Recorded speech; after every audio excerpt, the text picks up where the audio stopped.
Hello, ഇന്ന് നമ്മളൊരു voice over cooking വീഡിയോയാണ് ചെയ്യാൻ പോകുന്നത്. ഇന്ന് ചെയ്യാൻ പോകുന്നത് നാടൻ കോഴിക്കോട്ട എങ്ങനെയാണ് ഉണ്ടാക്കാൻ പോകുന്നതെന്നാണ്. അതിനുവേണ്ടി ഞാൻ പൊടിച്ചിട്ട് വറുത്ത് വെച്ചേക്കുന്ന അരിപ്പൊടിയാണ് എടുത്തേക്കുന്നത്. ഈ അതായത് ഒരു 3 തവി, ആ തവിയിലുള്ളൊരു 3 തവിയാണ് ഞാൻ എടുത്തേക്കുന്നത്. സോ അത് ഓൾറെഡി എടുത്ത് വെച്ചിട്ടുണ്ട്. ഇതിൻ്റെ അകത്തേക്ക് നമ്മൾ തിളച്ച വെള്ളം ആണ് ഇതിൻ്റെ അകത്തേക്ക് ഒഴിക്കുന്നത്. സോ അതിനായിട്ട് ഞാൻ വെള്ളം തിളപ്പിക്കാനായിട്ട് വെച്ചിട്ടുണ്ട്.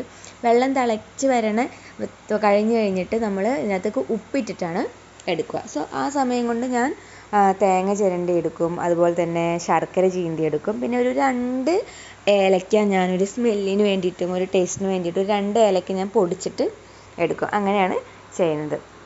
ഇപ്പം നമുക്ക് എത്രയാണ് അളവ് വേണ്ടത് അതിനനുസരിച്ച് തേങ്ങയും കാര്യങ്ങളെല്ലാം എടുക്കാം കേട്ടോ. അപ്പോൾ ഓൾറെഡി വെള്ളം തിളച്ചിട്ടുണ്ട്.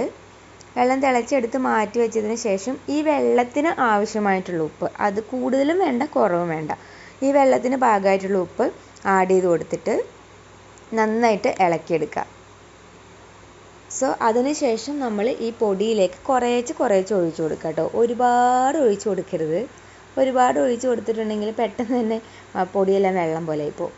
സോ പിന്നെ നമുക്കൊന്നും ചെയ്യാൻ പറ്റില്ല. പിന്നെ ആ പൊടി ആദ്യമേ എടുത്ത് അങ്ങനെയെല്ലാം ചെയ്യണം, അതൊക്കെ പാടാണ്. അപ്പോൾ നമുക്ക് ആവശ്യത്തിന് അളവ് കൂടുതലായിപ്പോവും. സോ അപ്പോൾ ഞാൻ ഇതിനകത്തേക്ക് ഒഴിച്ചു കൊടുക്കുന്നുണ്ട്. അതിന് ഒറ്റയടിക്ക് ഒഴിക്കരുത് ഞാൻ പറഞ്ഞില്ല. നമുക്ക് ഏകദേശം ഒരു ഫസ്റ്റ് ടൈം ഉണ്ടാക്കുന്നത് നമുക്ക് ഏകദേശം മനസ്സിലാവും എന്തോരാണ് വേണ്ടതെന്നുള്ളത്. പിന്നെ ഡയറക്റ്റ് ഞാൻ അപ്പം തന്നെ ഇട്ട് കുഴയ്ക്കാറില്ല. കുറച്ച് ചൂടാറി കഴിഞ്ഞിട്ട് വന്നിട്ടാട്ടോ ഞാൻ കുഴയ്ക്കാറ്. അപ്പോഴേക്കും ഞാൻ ബാക്കി കാര്യങ്ങളെല്ലാം സെറ്റ് ചെയ്ത് വെക്കും. നമുക്ക് ഏകദേശം നോക്കി കൊടുക്കുക. അതിനുശേഷം ഇപ്പോൾ ചൂടാറിയിട്ടുണ്ട് ഏകദേശം. അപ്പം ഞാൻ അതിനുശേഷം കുഴച്ച് കൊടുക്കണം. ഞാൻ കൈ കൊണ്ട് തന്നെയാണ് കേട്ടോ കുഴയ്ക്കാറ്, സ്പൂണൊന്നും ഇട്ട് കുഴയ്ക്കാറില്ല. കുറച്ച് ചൂടാറിയതിന് ശേഷം കൈ കൊണ്ട് തന്നെ മെല്ലെ കുഴച്ചെടുക്കാം. ഞാനങ്ങനെ ഒരുപാട് എക്സ്പെർട്ടൊന്നും അല്ല, എന്നെക്കൊണ്ട് പറ്റുന്ന രീതിയിലൊക്കെ ഞാൻ ചെയ്തൊപ്പിക്കാറുണ്ട്. വലിയ പ്രശ്നമൊന്നും ഉണ്ടാവാറില്ല കേട്ടോ. അപ്പം വെള്ളം തികഞ്ഞില്ല അല്ലെങ്കിൽ വെള്ളം കുറച്ച് കുറവാണെന്ന് തോന്നിക്കഴിഞ്ഞാൽ കുറച്ച് ആഡ് ചെയ്ത് മെല്ലെ കുഴച്ചെടുക്കുക കേട്ടോ. കാരണം ഈ നമുക്ക് വെള്ളം കൂടിപ്പോയി കഴിഞ്ഞിട്ടുണ്ടെങ്കിൽ ഒരു ടേസ്റ്റ് ഉണ്ടാവില്ല, അല്ലെങ്കിൽ ആവി വേവിച്ചെടുക്കുമ്പോഴേക്കും ഭയങ്കരമായിട്ട് കുഴഞ്ഞു പോകും. അതായത് ഈ ഒരു പരുവത്തിലായിക്കഴിഞ്ഞാൽ ഞാനിങ്ങനെ കുത്തി നോക്കും. അപ്പോൾ ഒരു സോഫ്റ്റ് എനിക്ക് ഫീൽ ചെയ്താൽ ഞാൻ അവിടെ നിർത്തും. അതിനുശേഷം തേങ്ങയും ശർക്കരയും ഏലക്കയും കൂടെ ഞാൻ ഇതുപോലെ നന്നായിട്ട് ഞെരടി എടുക്കും. ഞാൻ കൈ കൊണ്ട് തന്നെയാണ് ഇതെല്ലാം ചെയ്യാറ്.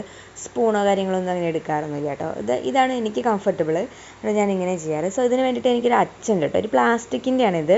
ഒരു ഉള്ളിയുടെ ഷേപ്പിൽ അല്ലെങ്കിൽ സവോളയുടെയൊക്കെ ഷേപ്പിലുള്ളൊരു അച്ചാണിത്. അപ്പോൾ അതിനകത്തേക്ക് കുറച്ച് പീസ് ഞാൻ ഇതുപോലെ എടുത്ത് വെക്കും. അത് നമുക്ക് ഒരുപാട് വേണ്ട, കട്ടി കൂടിപ്പോവും. കുറച്ച് എടുത്തിട്ട് ഇതുപോലെ ചുറ്റിച്ച് കഴിഞ്ഞിട്ടുണ്ടെങ്കിൽ കുറച്ച് കനം കുറഞ്ഞ് കിട്ടും. പിന്നെ ഈ അച്ചിൽ ഞാൻ ഓൾറെഡി എണ്ണ തേച്ചിട്ടുണ്ട് കേട്ടോ. ഇല്ലെന്നുണ്ടെങ്കിൽ നമുക്കിത് തുറന്നെടുക്കാനായിട്ട് പാടായിരിക്കും. അതിൻ്റെ അകത്തേക്ക് നമ്മൾ ഈ കുഴച്ച് വെച്ചേക്കുന്നത് കുറച്ച് ഫില്ല് ചെയ്ത് കൊടുത്തിട്ട് നമ്മുടെ ഈ അരിപ്പൊടി ഉണ്ടല്ലോ, ഈ മാവ് കുറച്ച് ഇതിൻ്റെ മേലെ ഒട്ടിച്ചു കൊടുക്കും.